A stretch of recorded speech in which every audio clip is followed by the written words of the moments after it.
Thanks for joining us at 5 o'clock. I'm Hallie Jones. Winter weather is back in the Brazos Valley with freezing temperatures posing a threat for families and their young children. But did you know some of the worst dangers for the youngest kids is actually when they sleep? Here's KRHD's Rebecca Fiedler with more on keeping them safe.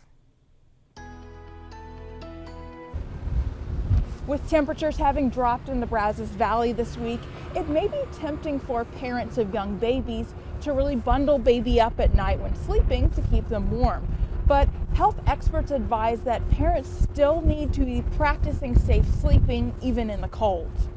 Place baby on their back on a flat surface with no blankets or stuffed animals, and in a bed near mom and dad, but not with mom and dad.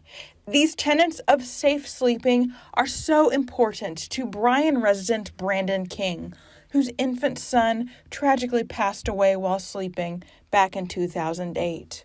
So you have American Academy of Pediatrics. They have safe sleep practices. The National Institute of Health and Child Development, they have their safe sleep practices, which they're all the same. King's son Nathan had been placed to sleep on his stomach by a babysitter at just 3 months old. King and his wife never want another well-meaning family or caregiver to lose a child to suffocation or overheating during sleep, which is why they work regularly to educate fellow parents. The Texas Department of Family and Protective Services urged families to keep babies warm with pajamas or swaddles, not blankets or cuddles.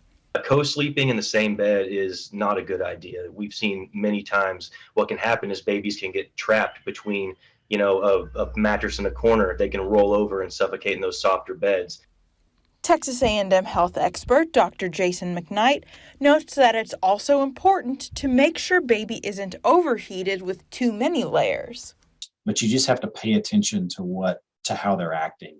If you're feeling of your baby and they feel hot, or you are noticing some sweat depending on their age, then it's definitely time to take some layers off. Bradley King knows better than most how paralyzing it can be to constantly worry about a baby's safety. He experienced that obsession with Nathan's younger sister. But he urges that the best a parent can do is educate themselves through the proper sources and have faith in the future.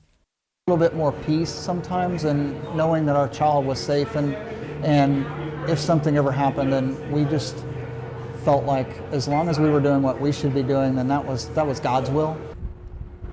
Reporting in Bryan, Rebecca Fiedler, KRHD News. The Texas Department of Family and Protective Services also specifies how parents should prepare their baby's crib. Have the crib fitted with a tight bottom sheet with no other blankets or bedding in the crib, as infants can get tangled in them. Babies should also be alone in their crib with their caretakers close by. Finally, no smoke should be in the room while they are sleeping. There are some other things you can do to make sure you are